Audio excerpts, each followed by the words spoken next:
very important session of RAISA DNB academic activities online. Today we have with us Professor Rakesh Garg from All India Institute of Anesthesiology Specialty Department. And I welcome you all, my senior and junior colleagues from Railway Anesthesia Forum. There's not great benefit we will all get in me trying to introduce the son to you all. Professor Rakesh Garg is like that. He needs no more introduction. Simply, I invite Professor Rakesh Garg to take over and deliver this important presentation on onco-anesthesiology cases and services management. Over to you, sir.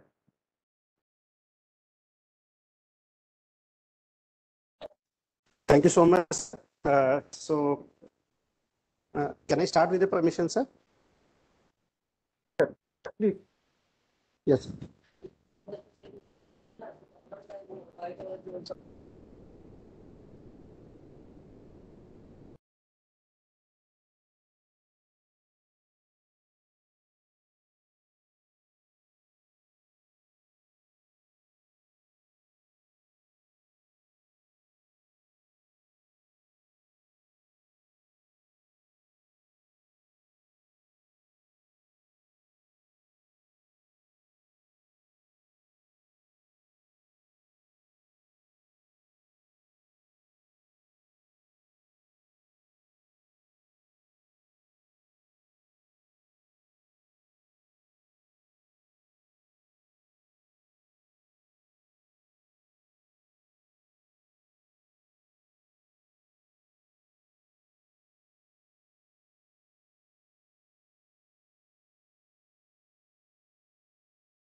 Thank you so much, sir. The last time we had a session where we have discussed about the basics of onco-anesthesiology. We have also discussed that what are the concerns in patients who are going cancer surgeries. And these concerns were primarily related to the effect of cancer, the effect of cancer treatment in these patients, and what specific precautions or optimization or care needs to be taken in these patients. We have already discussed in the last session conducted by the Railways Association of ISA. Today I will be taking you through certain other aspects which are very peculiar, and I'll take you through. It's a very big topic. I'll give you today overview, and if you want something specific to be discussed, we can discuss today, or we can have further sessions if some focus lecture on a particular aspect of the onco-anesthesia or oncosurgical procedure needs to be done.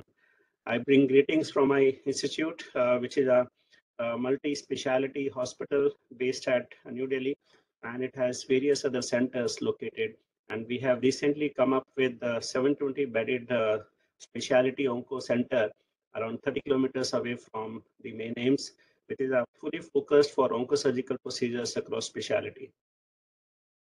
We mentioned last time that the perioperative management of oncosurgeries are indeed different because of the various impact of the cancers with regards to the treatment, cancer per se, and these impact would lead to the concerns, optimizations, and change in the management plan in these patients in the perioperative period. And this is how sometimes when we go for this, each aspect, whether we talk about the PACs, whether we talk about referrals and consultations, or in the OR, or in the recovery room, or ICU, or even the ward and discharge. And even after discharge, it's not just the surgical OPD, it is also, again, the PAC OPD, where these patients would be followed up even after the surgical procedure. So these patients at times require redo surgery. They are definitely under the management program of radiation therapy or chemotherapy, wherein again they may have certain issues which they need referral from us. So hence the role in perioperative management is just not at the point of our surgical procedure, but it will be a long-term follow-up for these patients with regards to various issues, whether it is other incidental surgeries, whether it is redo surgeries, whether it is complications arising from the chemotherapy and radiotherapy, and they land up with us in the critical care setup or in the OPD for pain management. And hence our role is many.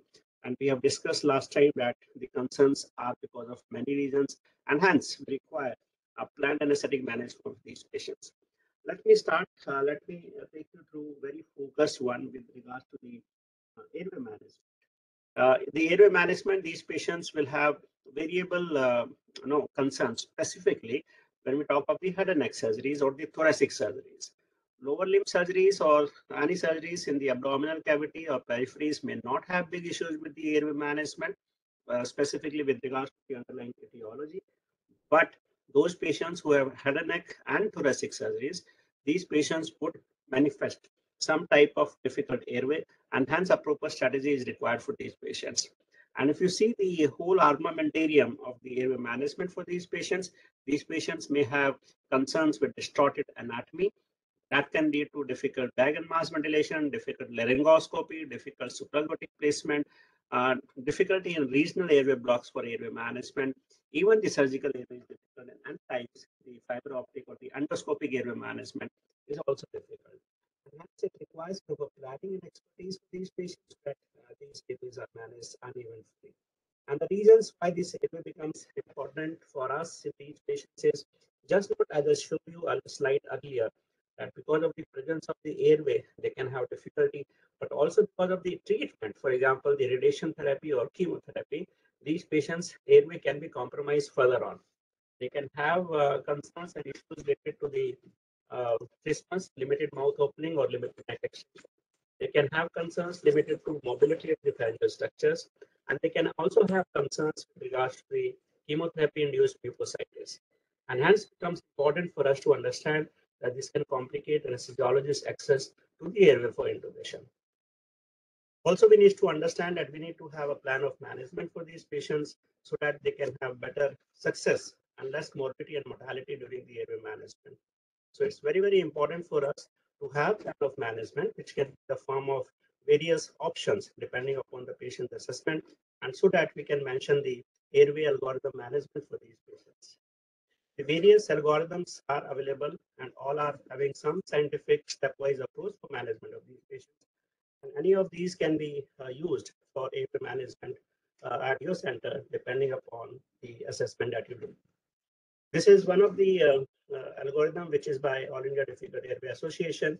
We talk about the difficult airway and also talks about the stepwise approach for these patients so that you can manage them. Not only this, the extubation is also a concern in these patients, and hence when you are managing these patients, because at times because of just not the pre-existing tumors, these patients can have difficult airway, but because of the surgical procedures, specifically when we talk about the head and neck procedures, these patients can have concerns and issues that these airway becomes more difficult, and hence it also requires just planning for them, and they also need to be categorized according to the type of the airway that these patients have. These patients can have concerns with regards to the hemodynamic issues. They can have the pre-existing difficult airway, or there could be situations wherein these patients can end up with more difficult airway after the surgical procedures. For example, those patients who are undergoing thyroid surgical procedures, because of the pre-existing surgical compression over the trachea, these patients can have tracheomalacia or collapse of the trachea, and hence the collapsibility becomes an issue that needs to be taken care of. Also, sometimes when the surgery procedures is going on head and neck area, these patients can have post-surgical edema or the risk of oozing. And hence, it is very, very important to understand these issues when an extubation plan is being done so that airway is not compromised at any point of time. The primary crux for the overview of airway management in these patients will be appropriate assessment. And based on this, appropriate plans, just not defined in the initial primary plan, but also you should be ready with the some amount of rescue plan or a failure plan in these patients, and the preparation of various armamentarium, airway management armamentarium should be kept accordingly. The various techniques needs to be understood, they should be practiced, and they should be decided based on the individual assessment and the expertise. Also, you should be ready that while these patients are being managed, there could be certain complications that can happen, or there could be concerns with regards to the surgical procedure itself, and these things need to be taken care of when you're planning. And as I mentioned earlier, the extubation also remains a major issue, and hence you should be planning for the extubation process also in these patients post-surgically, which will depend upon the initial airway management and which will also depend upon the intraoperative surgical management that has been done to these patients. The next aspect we can consider in these group of patients would be related to the nutritional aspect. These patients could have nutritional issues because of many concerns, maybe because of the disease per se, or maybe because of the treatment they have received, which can lead to some impact on the nutritional aspect, and these patients can become cachexic. For example, those patients, like for example, who are posted for the esophagectomies or who are posted for gastrectomies, they can have decreased input because of the pathology there. On the other aspect, there could be concerns like those patients who have received perioperative chemotherapy and radiotherapy. There could be decrease in the nutritional intake because of the complications that can happen because of this process, which could be related to the mucositis, related to pain, and hence these patients have decreased input because of these reasons. Also, we need to understand that the effect of the cancer on overall the occurrence of nutritional concerns or cachexia could be manifold. It could be related to the symptomatology that can happen because of cancer or its treatment, which could be related to pain, which I just mentioned, which can be related to the nausea, vomiting, the abnormal taste, the abnormal smell, no appetite, depression, weakness, obstructive lesions in the airway, in the GI system, and these can lead to various concerns leading to decreased intake and even anorexia. On the other hand, cancer also releases some markers which can lead to various metabolic changes in the body. And both these comprises, in addition to the treatment they receive, they can have impact on both of these components, which can lead to diminished intake or increased expenditure. And hence a nutritional deficiency or subsequently a cachexia can happen in these patients, which becomes an issue for the perioperative outcome in these patients. The other important concerns that can happen in the oncosurgical procedures could be related to the occurrence of anemia, the perioperative blood loss, issues related to coagulation and thrombosis, and we are also concerned about the blood transfusion and its impact on the oncosurgical outcome. These patients also are prone for various thrombotic phenomena, which can be in the form of DVTs and pulmonary embolism. And overall, when we talk about these things, the optimization or intervention at times can impact the overall outcome of these patients, specifically the oncology-related outcomes. It also needs to be taken care of. Now, when I talk about the nutritional aspect or these patients who have, say, some amount of bleeding, these patients would require sometimes the preoperative optimization. Depending upon the time frame, sometimes the nutritional optimization can be done to the full extent, but these patients, these surgical procedures are time-sensitive surgeries, hence we not have appropriate time just from the nutritional supplementation to bring them to the optimal level. Hence, it becomes at times required that these patients, especially those patients who are undergoing major surgical procedures, would require some amount of transfusion, blood transfusion, maybe intraoperatively or postoperatively. But when we talk about the blood transfusions, it may have some benefits, but in oncosurgical procedures, they could have some transfusion risk also, which could be related to the infection, related to the pulmonary and renal injuries, myocardial infarction, they can have stroke. It can also lead to, there are quite a number of publications with regards to this, that they increases the various other complications like increased length of hospital stay, increased peri-op mortality, and other morbidities. And there is upcoming evidence which are mentioning that these transfusion can lead to various immunomodulatory phenomena in the body by causing immunosuppressions, various inflammatory response, and they could a possibility of the increased chances of cancer recurrence in these patients, those who receives RBC transfusions in the perioperative period.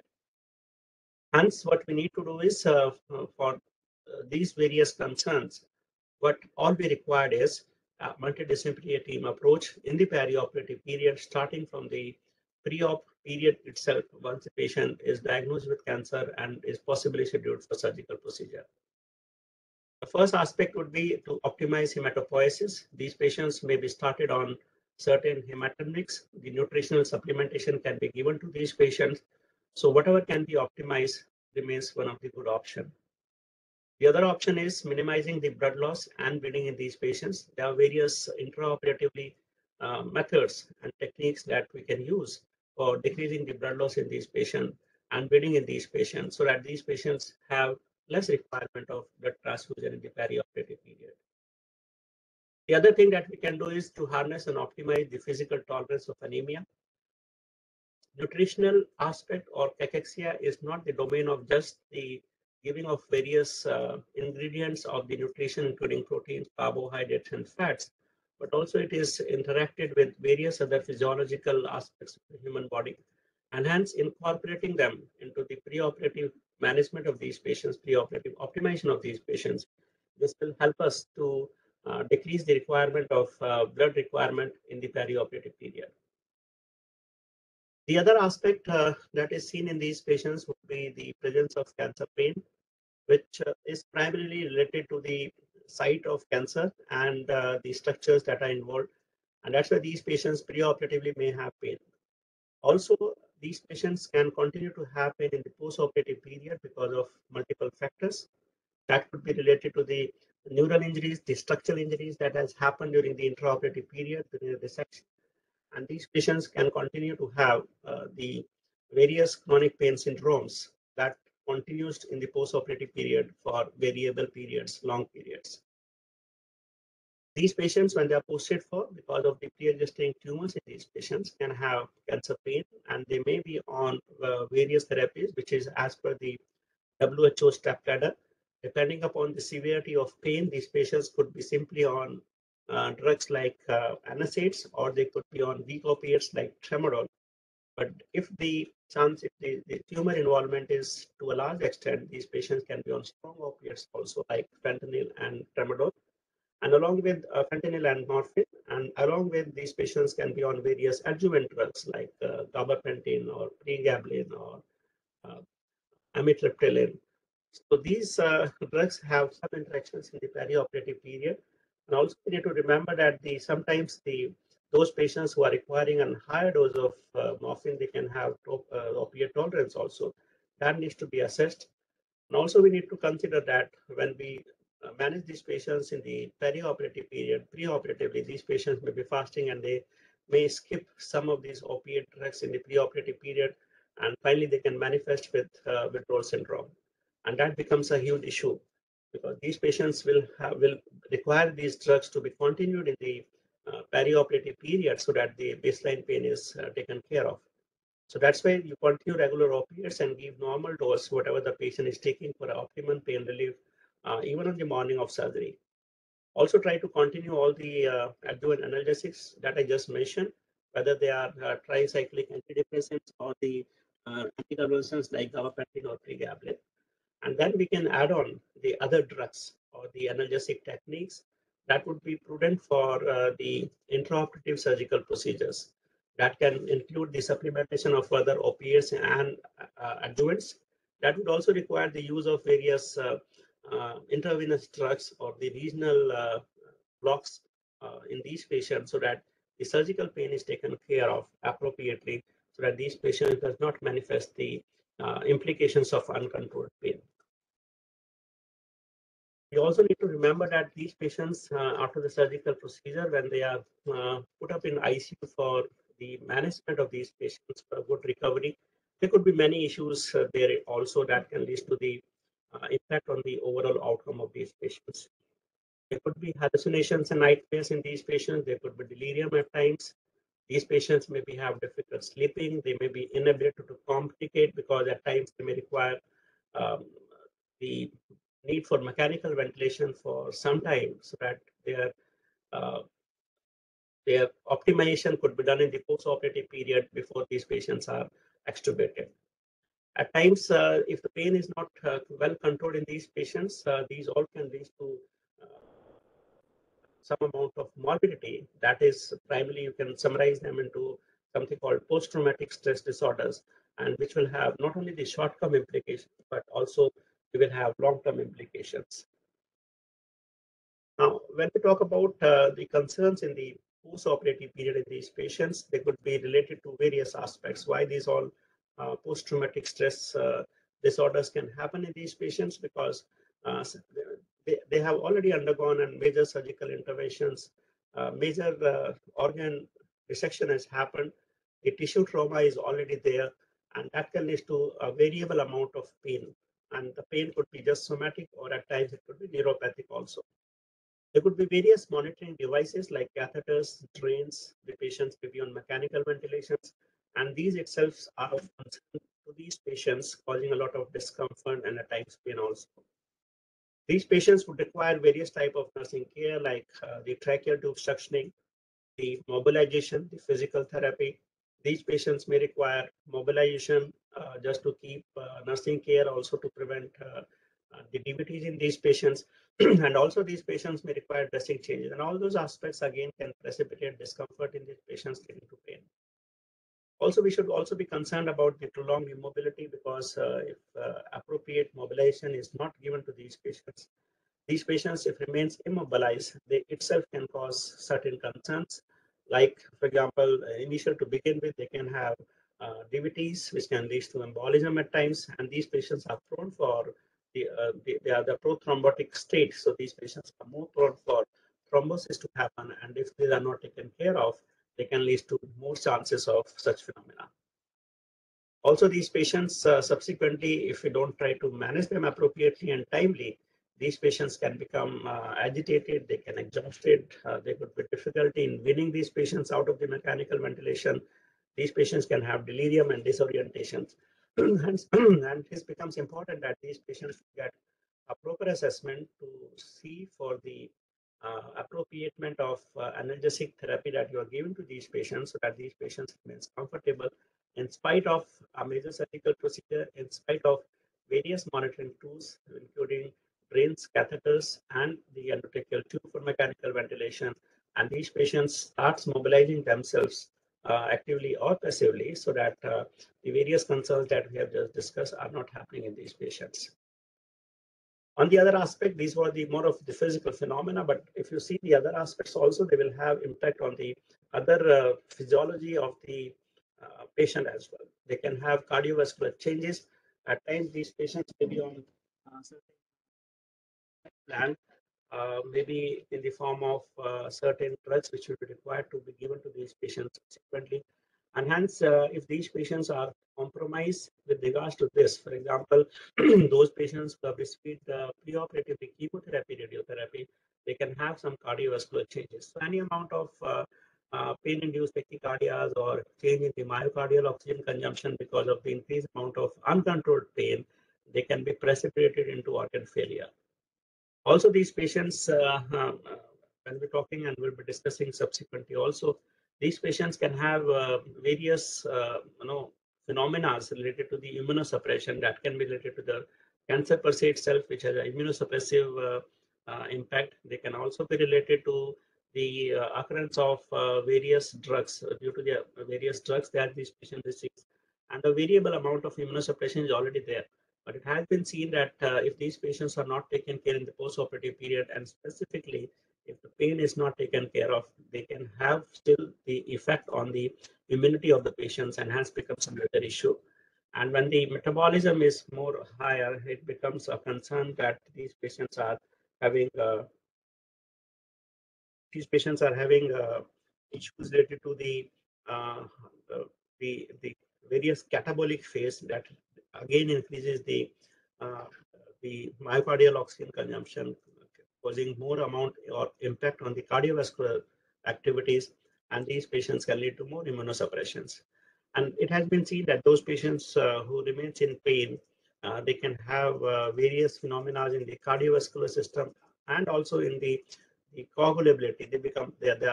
They itself have prothrombotic states, and these patients can lead to more of a hypercoagulability.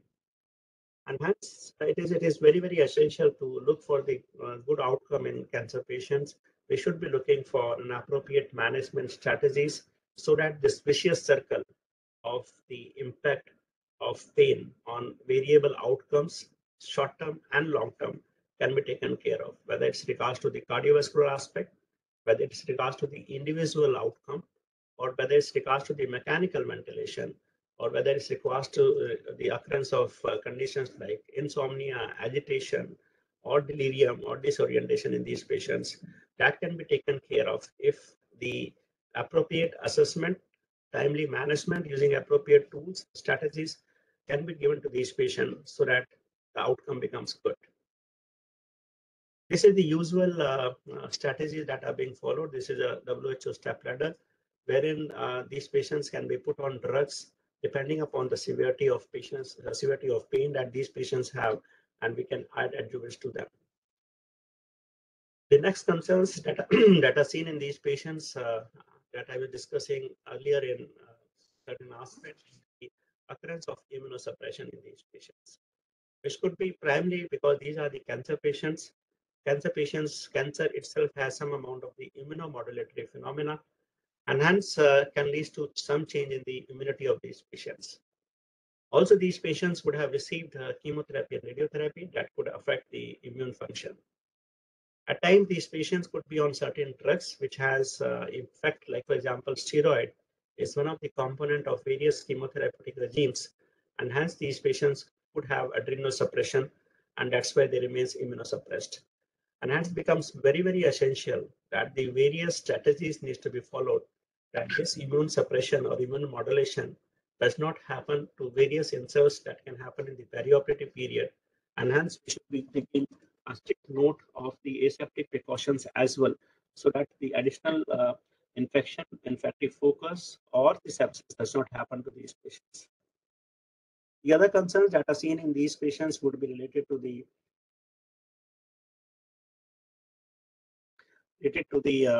perioperative management, is that our technique probably can have some impact on the cancer recurrence, and hence we should be cautious in planning these patients so that the cancer recurrence is reduced. Although there may not be a robust evidence to say that this is the technique which may not have impact on the cancer recurrence, but there are some emerging data which are coming up that certain agents, certain techniques probably can lead to cancer recurrence, or they appear to be protective. The use of opiates to start with was one of the culprit that was reported in the literature that can lead to, or that was reported to be associated with cancer recurrence. And this so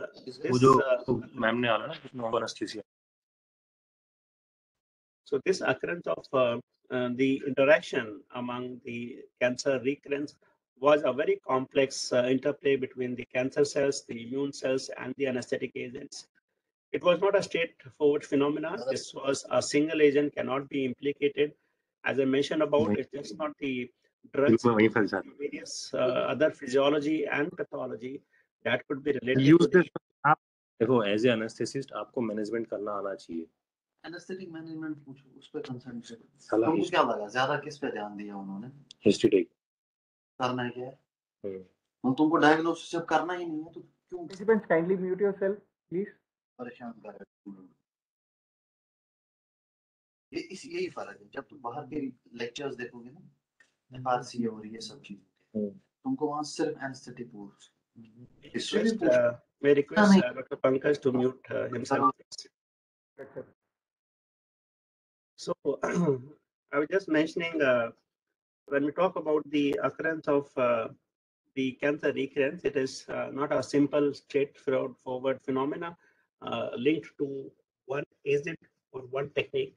It will be probably an interplay. Some of the aspects I had discussed earlier, like as simple as the occurrence of pain, can lead to some amount of immunomodulation, probably can lead to cancer recurrence. But the interplay between the various type of cancers, the immune system, the pre-existing immune suppression, and then adding it on various perioperative care to these patients, or the use of various drugs can lead to have various impact on the cancer cells or its metastasis or local recurrence. And hence, probably we should look for various aspects that will provide safety, and that will be more safer technique, probably I'll put it, rather than a single drug, so that these patients' immune status is well maintained and the chances of the occurrence of the cancer recurrence is much higher. If you can see, this is one of the paper in which they have talked about the volatile agents, the the opiates, the opiate antagonists, the use of local anesthetic agents, the use of NSAIDs, even the drugs like beta blockers and all those things, they have been variably associated as either a protective agents or agents that can lead to more cancer recurrence.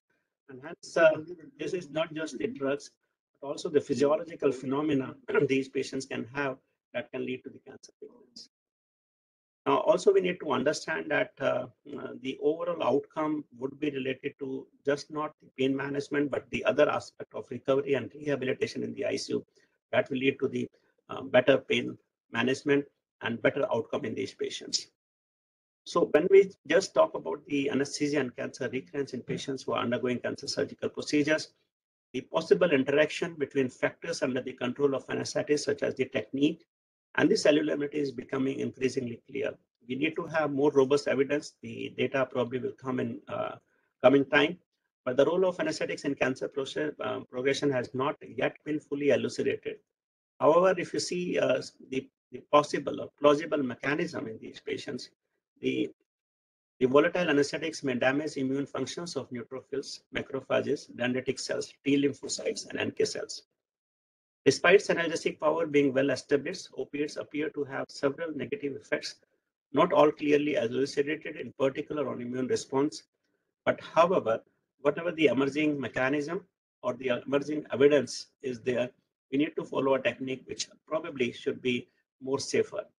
And hence the use of regional techniques, regional analgesia and anesthesia appears to be one of the acceptable technique in patients who are undergoing cancer surgical procedures, because they will bring down to the use of various opiates. The local anesthetic appears to be having protective action. The pain management is better with this. So probably it appears that the use of various regional techniques probably would have better outcome even with regard to the cancer recurrence.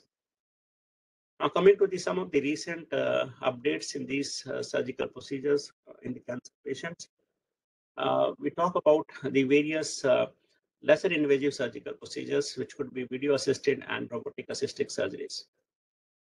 The surgical plan would have various benefits when these techniques are being followed, including lesser amount of pain, lesser amount of incision, better control of the surgical dissection because they have a better view, especially when we talk of the robotic one.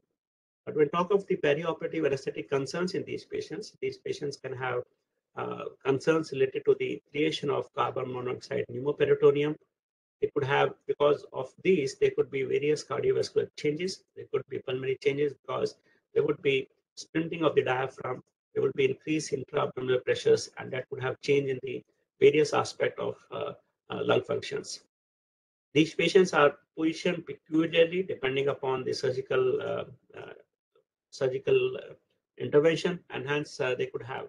Sometimes these patients require stripped aneurysmal position or a lateral position, or these patients' hands may be hyperabducted, and these patients could have issues related to not only the structural aspects like injuries to the various nerves or the body issues, but also they can have concerns with the change in the patient's physiological functions. The concerns could also be related to hypothermia, long duration surgeries. At times, especially when they are going procedures of the thorax or the head and neck, there would be restrictions to the access to patient. Sometimes the limbs of the patients or the venous access of the patient may not be accessible in these patients. The deep neuromuscular blockade or DVT prophylaxis is again a big concern in these patients, and hence needs to be taken care of. Now coming to the another, as was asked about the specific surgical procedures of cytoreductive surgeries and HIPEC. Now, when we see the cancer surgical procedures, these patients can have peritoneal dissemination of GI or gynecologic cancers or primary peritoneal neoplasms. And these patients do require the removal of tumors variably, something labeled as cytoreductive surgery, so that the gross macroscopic tumors are removed in these patients with these GI or primary peritoneal or gynecologic malignancies. And then subsequently, these patients are given hyperthermic chemotherapies intraperitoneally, which has effect on the residual tumors that are left, microscopic tumors that are left, and hence the outcome becomes better because the the installation of chemotherapy with high temperature will have more cytotoxic effect on the tumors which are left after the cytoreduction, and hence the outcome of these patients becomes better. And hence this HIPEC is delivered in the operating room itself once the cytoreductive surgical procedure is finalized, and this constitutes the most common form of administration of perioperative intraperitoneal hyperthermic chemotherapy. Now, the sequence of steps in these patients would be these patients, once they have been optimized preoperatively, they have been, whatever the time we have, they have been optimized. These patients are, once the anesthetic process is complete, they undergo cytoreductive surgeries. This could take variable time depending upon the amount of the cytoreduction, the structures which are involved.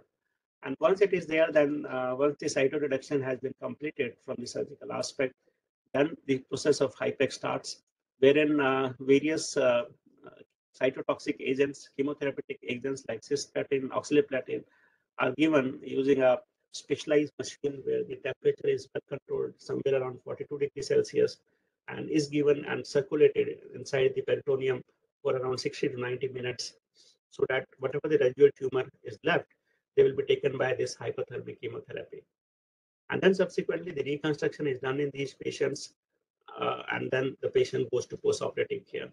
But we need to remember that these patients just not only undergo major surgical resections, they could have long duration surgical procedures, they could have bleeding, but also the effect of chemotherapy and high temperature could have effect on the various body organs, including the kidneys, including the catabolic state in these patients, including the other systemic toxicity of the chemotherapeutic agents that is being given to these patients. And hence these patients do require the post-operative care in a critical care setup, so that these impact of the major surgery and HIPEC is assessed and managed accordingly. Various techniques are used for HIPEC in these patients, which could be the open abdominal technique, or it could be the closed abdominal technique. Sometimes even the expanders are put in the peritoneal cavity to go for these procedures. And this is the, in a nutshell, that how this procedure is being done. You can see here, this is a dedicated machine which provides a controlled movement of the heated chemotherapeutic agents into the peritoneal cavity. And to maintain the temperature, it is being heated here, and it is circulated using pumps which are present in this machine. And this has an inflow and outflow, wherein the patients gets the hyperthermic chemotherapy through the inflow catheters, and they comes out through the outflow catheters. So this circulates into the abdominal cavity for a period of 60 to 90 minutes. And then these patients are surgically reconstruction done and closed and shifted to the post-operative care. So this is how this looks like in the intraoperative period. You can see the catheters are present here. This is the chemotherapeutic hyperthermic agents. You can see this tube. It is being circulated into the intraperitoneal cavity. Usually it is moved properly so that the exposure to the various intra-abdominal organs happens during the procedure. And once the procedure is over, the retractors are removed and the surgery is closed. Now in the closed technique, herein if you see, this was an open technique where the abdomen remains opened up. But in a closed technique, the catheters are put near the abdominal close and then they are attached to the machine. And they, both the techniques have their own benefits and limitations. The anesthetic considerations with regards to this process related to the various pathophysiological changes or intraoperative concerns or postoperative management. If we talk about the various concerns that happens is basically if we talk about in the various period intraoperatively versus postoperative period, these patients would require the infusion of appropriate amount of fluids. The temperature needs to be maintained during the cytoreductive surgeries because these patients could have increased amount of exposure to the body surface area, increased heat loss. So we need to prevent that hypothermia should not be happening in these patients. In the post-operative period, these patients can continue to have a lot of oozing from the surface area where the cytoreduction has been done. The pain management is one of the essential components, and hence appropriate use of the regional block should be done. The catabolic phase can lead to the more amount of concerns in these patients, and these patients should be supplemented and optimized using various nutritional aspects. During the phase of hypec, these patients, because the temperature can rise, these patients can have more of increased metabolism, and these patients may require change in the ventilatory changes or the use of food infusions. Normovolemia with normal blood volume and adequate urinary output is needed for the day. The use of agents like furosemide and low-dose dopamine are not routinely required for these patients. By majority of time, the use of appropriate fluids are of appropriate concern when we are managing these patients for hypec and maintaining the cardiovascular stability. However, to maintain the stability, you can use various output monitors like various monitors, minimally invasive monitors that are available with us can be used for guiding our fluid, and we can keep it goal directed fluid therapy. These patients would require to be assessed in the postoperative period to start with an early physiotherapy, and based on the clinical assessment, they may require subsequent imaging. Now, coming to the next aspect, which is again important because I've just discussed that how these patients undergoing major surgical procedures can have poorer outcome, and hence these patients needs to have prehabilitation, various steps that is required for these patients, because if you can improve the various physiological endurance and try to optimize these patients in the preoperative period, they will affect the outcome, and the patients will have a lesser amount of morbidity and mortality. And the various components would be these patients could be having associated various comorbidities like hypertension, diabetes, or they could have impact of the therapy like chemotherapy and radiotherapy in these patients, and hence these patients need to be medically optimized. The endurance needs to be increased by graduated physical activity in these patients. The patient needs to be having good nutritional values. They can be supplemented with appropriate hematamic agents so that they just not maintain the good albumin level but also have good iron level. These patients need to have various addictions like alcohol and smoking. They should be stopped appropriately, and patients should be provide support care for these aspects also. As I mentioned earlier, these patients could have various symptomatology because of the cancer itself, and hence the pain and symptom management needs to be done for these patients. So this is how probably a perioperative continuum of care needs to be done. We mentioned about the rehabilitation, which needs to be started in the preoperative phase, and then we can continue in the intraoperative period, or probably it will start in the preoperative period also, the enhanced recovery program. And then these patients can have in the postoperative monitoring for various complications and rehabilitating these patients after the cancer surgical procedures. Hence, the various aspects of the rehabilitation or ERAS protocol, you can say, will be the conglomeration of various aspects, which include increasing the functional capacity, optimizing the nutrition aspect, maintaining the stress management in these patients, and have lifestyle choices for these patients so that they can be maintained. In the postoperative period, when these patients, as I mentioned in the beginning, that these patients could have various concerns in the postoperative period, which may be short-term and long-term, and hence these patients needs to be rehabilitated. And this is a medical care that should be integrated throughout the oncology care and delivered by trained professionals who have it within their scope of practice, so that they can maintain the patient's physical, psychological, and cognitive impairments in an effort to maintain or restore function that probably would have been impacted by the major surgical procedure of the cancer surgery or various other interventions like chemotherapy and radiotherapy. Hence, the rehabilitation and following up the various strategies in the perioperative period, and finally the rehabilitation remains the full package that is required for the patients with undergoing the oncosurgical procedures. The RAS protocols I just mentioned is an evidence-based perioperative clinical pathway that enhances or improves the functional recovery of these patients, and hence the various components of it needs to be followed, which is not only on the intraoperative part, but also preoperative and the postoperative aspect. Like keeping them properly, good fluid management, giving them short-acting agents, giving them carbohydrate loading with minimal fasting, removing of the tubes and the catheters at the earliest whenever possible with early mobilization, with good control of the pain management. So these are the various components that can be followed in these patients across the perioperative period so that these patients have good outcome. And the advantages are many in these patients. When you follow this ERAS protocol for these patients, they accelerate functional recovery, they reduce the length of hospital stay, the patient satisfaction and safety is better, the readmission rates of the post-discharge complications are much better, and hence the ERAS programs has been found in various surgeries. There are various data, especially in the GI surgical procedures, but now it is emerging in the other surgical, other oncosurgical procedures also, where the integration of ERAS protocols has been found to improve all those benefits, and hence all those components which I have just mentioned should be followed in intraoperative period, not only in intraoperative period, but also starting from preoperative period and continuing in the postoperative period. Now, the next aspect is about the anemia. I discussed about anemia because these patients could have concerns with regards to the low RBC counts in these patients.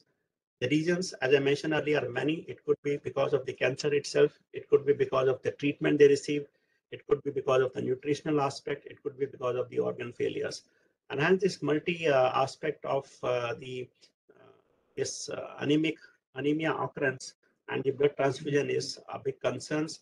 And the outcome has been reported in various studies to increase the morbidity and mortality whenever the patients with pre-existing anemia are posted for surgical procedures. Hence, we should be starting them on a nutritional supplements in the preoperative period. Be cautious about the blood transfusion, which we have discussed, because blood transfusion has been found to have some association with immunomodulation and the occurrence of or the recurrence of the cancer in these patients. Hence, we should be very, very cautious about restricting the transfusion of blood in these patients for the management. And now this is the proposed algorithm that we need to look for. This is primarily based on the optimization status of the patients, and hence we should be cautious.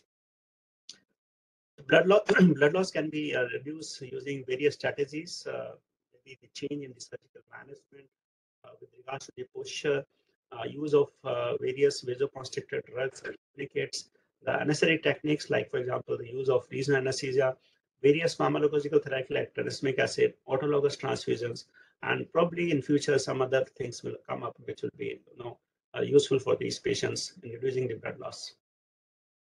The other aspect is the coagulation pathway, which is altered in these patients because of many changes, which could be vascular system, non-cellular component, and the cellular components. And these patients can manifest in both forms.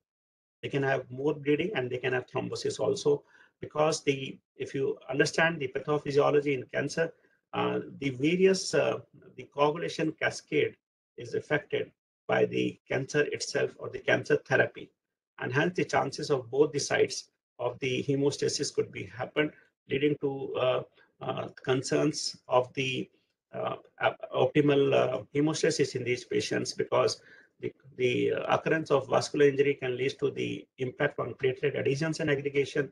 They can lead to endothelial stimulation. They can lead to change in the various aspects of coagulation cascade, and hence a stable hemostatic plug may not be happening in these patients, and hence the chance of bleeding. On the other aspect, when we talk about the thrombosis, the virtuous stride is one of the phenomena where all the three components of stasis, vessel wall injuries, and hypercoagulability is seen in these patients. That can lead to the occurrence of thrombosis in these patients, and hence cancer and thrombosis have an interaction that needs to be taken care of.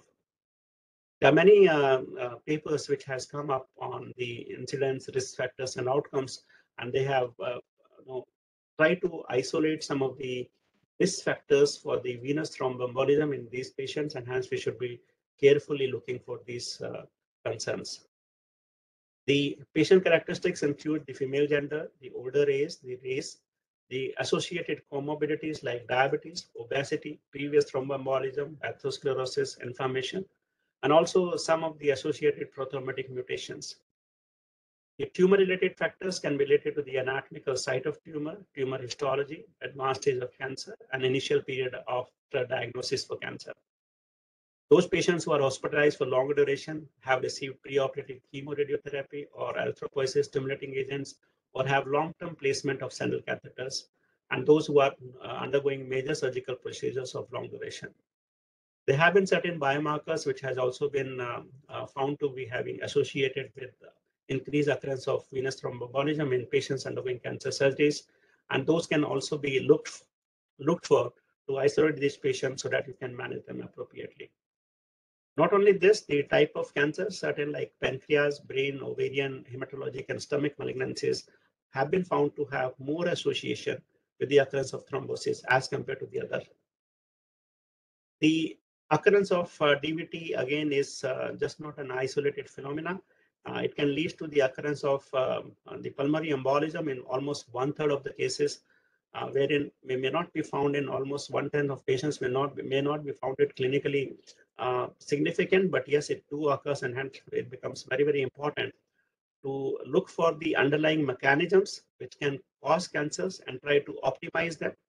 Try to assess these patients, and you can use various tools, the biomarkers, the hematologic investigations, and the bedside ultrasonography can also be useful in picking up these thrombotic earlier, and these patients can be started on various prophylactic agents so that the chances of embolism does not happen.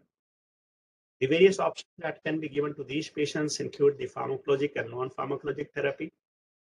The pharmacologic therapy will be antithrombotics, especially these patients are kept on low molecular weight heparin prophylaxis, or depending upon the presence or absence of DVT, these can be converted into a therapeutic regime also. These patients should be early mobilized. They should receive compression stockings, mechanical devices. At times, the use of IVC filters are mentioned to be used in a patient with already pre-existing DVT to prevent with embolism. And sometimes these patients who have major vessel thrombosis, surgical treatment in the form of thrombectomy or embolectomy would be required to manage these patients once they have happened. The use of these devices are very, very promising, and hence should be offered to majority of these patients, in addition to the use of pharmacological agent in high-risk population. Not only this, thrombosis and bleeding, these patients can manifest in the form of disseminated intravascular coagulation, and hence we should be cautious in these patients to appropriately monitor these patients so that we can pick them early and try to transfuse cautiously and try to optimize various aspects. You can look for various investigations that would be required for these various phenomena of DIC happening in these patients, because thrombosis and bleeding both can lead to catastrophe, and hence a set of investigations depending upon the patient's initial assessment can be used. The availability of various tools like thromboelastogram is one of the important tools that is being used for these patients to look for various abnormality in the coagulation cascade, and this bedside point of care test can be repeatedly done, and this will guide us to use various blood transfusion practices so that they can be given appropriately to these patients so that these patients can be taken care of. So to summarize, the last aspect which requires a major concern would be the immune suppression and the occurrence of sepsis, which may not be classically manifested because of the immune suppressed phenomena. Hence, while these patients are in the intensive care unit in the post-operative period, or they are coming for various other after therapy complications, the patient needs to be followed with all the various sepsis surviving campaign guidelines, and that needs to be integrated into the management of these patients who probably had the indication of starting them on antibiotics, use of appropriate fluid therapy, which should be goal-directed therapy, appropriate and timely use of vasopressors, maintaining the nutritional aspect, and maintaining these patients.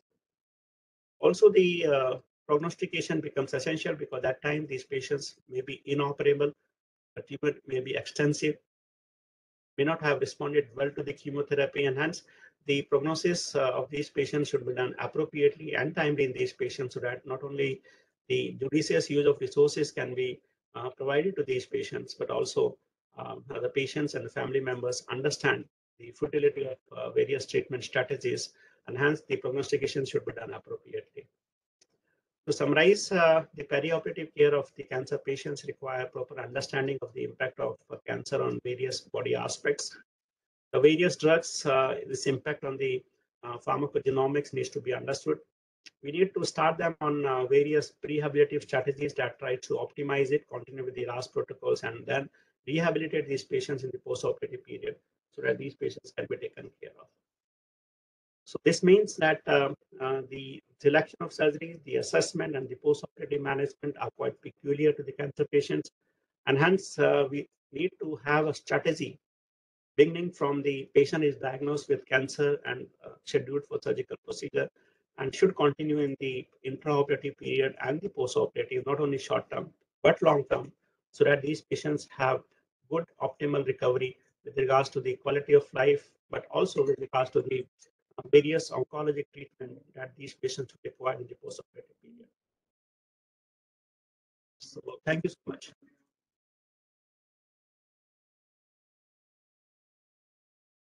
Thank you so much, sir. Thank you for a very elaborative session on how to manage cancer services, cancer care services.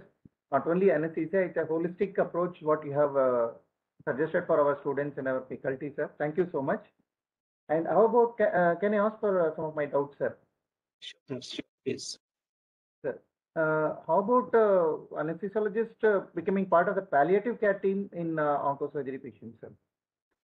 So various palliative care programs are going on, which are certificate course, the fellowship programs, which are going across India and outside India also. So if they have a basic introductory orientation to this part, so they can become the part of providing palliative care services to these patients also. I would suggest that they can go various this certificate course programs or fellowship programs, and once they have orientation, they can get exposed to various palliative care centers across India. And once they get a little exposure, they can start to provide these services to these patients who require symptom management or end-of-life care or prognosticated services or various other interventions, like, for example, say, pleural effusion or ascites or other symptoms management can be provided there. Thank you, sir. How good are we as anesthesiologists to run a palliative teams, palliative care center in any hospital, multidisciplinary hospital? I think at majority of places, the anesthesiologists are learning the palliative care services. Even at our center, anesthesiologists are the primary palliative care physician, and many other centers, they are doing very well because anesthesiologists have a better understanding of uses of the analgesic drugs, the assessment they can do better, the interventions they can do better. So I think, to my knowledge, my understanding, majority of places, the palliative care services, the main pool of people are from the anesthesiologists, but yes, they are from other specialties also. Primarily it's a team approach, I would say, but anesthesiologists can take a lead into this. Yes. Thank you, sir. And participants, now the session is open for questions. Any questions and doubts, or views and comments, please. You can unmute yourself.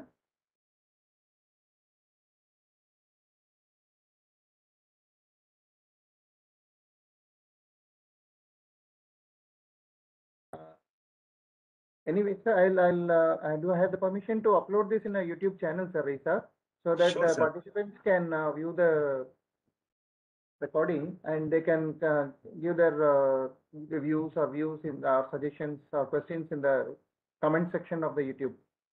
Sure, sir. No issue, sir. Just send me the link and I'll reply there also. Okay, sir. Okay. Thank you, sir. Thank you once again for your valuable time and a wonderful eye-opening session on management of cancer cases as a super specialty for the best outcome for a patient. There is a question, sir. Basic requirements for post-operative ICU care for onco cases. Dr. Pavitra, sir, what are the basic requirements? This is an important question which he has asked. So I think throughout my slides, I mentioned the various differences the cancer patients would have in the post-operative period that is to be followed. So starting from, I will skip the basic care that a critically ill patients require. But cancer patients, probably if you start with, I mentioned they are immunocompromised, they could have undergone major surgical procedures, there could be a major fluid shift in these patients. And hence we need to follow the concerns related to this. We should be following the aseptic precautions in these patients, major surgical procedure, good fluid shift, have some end target, goal-directed fluid therapy, at least a minimal observation of the urine output, and the guide to fluid therapy accordingly. We should look for the complications that can happen, because the oncosurgical procedures extent could be variable depending upon the extent of tumor intraoperatively. So there could be some injuries, nerve injuries causing neuropathic pain. There could be chyle duct injury leading to chylothorax. There could be lung injury leading to pneumothorax. So this means these patients can have additional concerns that needs to be monitored in the ICU, and hence picking them early and managing them early will give a good outcome for these patients, and hence needs to be followed. Also, we need to remember that these patients would have impact of the pre-existing therapy like chemotherapy and radiotherapy. They could have some decrease in the cardiac function. They could have some immunocompromised status because of this. They could have some impact on the erythropoiesis and all those things. And hence, accordingly, you need to modify your care in the post-operative period also. There could be nutritionally concerns, and hence early nutritional supplementation is important. These patients are prothrombotic, and hence all precautions to prevent DVT should be taken care of. So all those peculiar concerns which I have summarized earlier in one slide needs to be followed in the post-operative period as a part of the critical care to be provided to these patients. One more question from my side, sir. Yes, sir. The recent 2 years, we have gone through a COVID pandemic and a lot of vaccination schedules. Do you find any peculiar behavioral pattern in the oncosurgery class of patients, cluster of patients, or any vaccination or COVID-related increase or decrease in the incidence of onco-anesthesiology requirements? So I'll not put it very focused to on the oncosurgical procedures, but yes, many changes has been done. Like for example, say we were just seeing in a couple of cases that those patients who had moderate COVID pneumonias, they have when they undergo thoracic surgeries, there are a lot of adhesions which are seen there. So chances of bleeding is much higher. So because the COVID pneumonias of these group of patients leads to a lot of adhesions between the lung and the pleura. So whenever they want to do some amount of thoracic, intrathoracic surgery, whether it's lung surgeries or esophageal surgeries, the adhesions are too much and vascularity is too much. So there is increased amount of blood loss. We have already seen that these patients, because in COVID, there were some restrictions to the surgical procedures. So advanced nature are seen more commoner in these group of patients. Thirdly, you ask about the immunomodulation and all those aspects. They have not been much observed in the clinical practice, but yes, the amount of fatigue, the amount of respiratory compromise, and all those things which we were thinking about the prehabilitation part was in the earlier days when we resumed the surgery was not too great. So they had an impact on the outcome, and now gradually when the COVID is subsiding down, so probably these things will improve upon. Long-term impact of the COVID is well known and are being seen in this group of patients also. Thank you, sir. I thank Professor Rakesh Garg for a wonderful session today, which has enlightened all the participants on several aspects of onco-anesthesiology management. And I hope this will be very, very useful for our postgraduate students also, because most of the topics are frequently being asked in the examinations. And we do have, definitely will be having a case on onco-anesthesiology or onco patient for our final exams. That has become a routine for our DNB also. So thank you for giving your valuable time for the benefit of our PG students, sir. And I thank other professors who have given us their valuable time, including Professor Nagasamy also logged in, I believe. Sir? Sir, I am Dr. Ravikiran. Can I speak, sir? Yes, please, sir, please. Sir, actually, I worked from Kidwa Cancer Institute. Okay. In general, there is 4M. The mass effect, metabolic effect, the medication effect. These were like 4 important M of any malignancy. But generally, these 4 M's are used for lung cancers. But this can be applied for all type of cancer for the management and pre-op assessment. I think there are many mnemonics that we can use for. So thank you so much for putting it forward. Yes, this will give a fair idea that we are not missing anything during the management of this protocol. If you just remember that ERAS protocol, it has various wings. So if you just go through the various components of ERAS protocol, it will summarize all those things. But absolutely, I think such type of mnemonics are good for to begin with, so that we are not exactly missing something. And some of the additional components will be as per the type of cancer, as per the patient status, and as per the type of surgical intervention being done. But yes, thank you so much. It is really good to put these mnemonics so that we are not missing something. Thank you, sir. Thank you, Dr. Ravi. Thank you. And I take this happy opportunity to thank our professor once again and thank all the participants for active participation. And I'll upload this video recording for the benefit of those who could not attend our session today due to some reason. And they are also welcome to put forward their views and suggestions and queries in the. There is one more question, sir. Sir, in future for a class on pain management in cancer patients. There's a request from Dr. Pavitra, sir. Sure, sir. I'll be available, sir. Thank you, sir. Thank you sir. So much, sir. With Thank you so kind much. permission, shall I sign off this meeting, sir? Yeah, thank you so much. And thank you everybody for joining. Thank you so much. Thank you very much, sir. Good day. Good Sunday.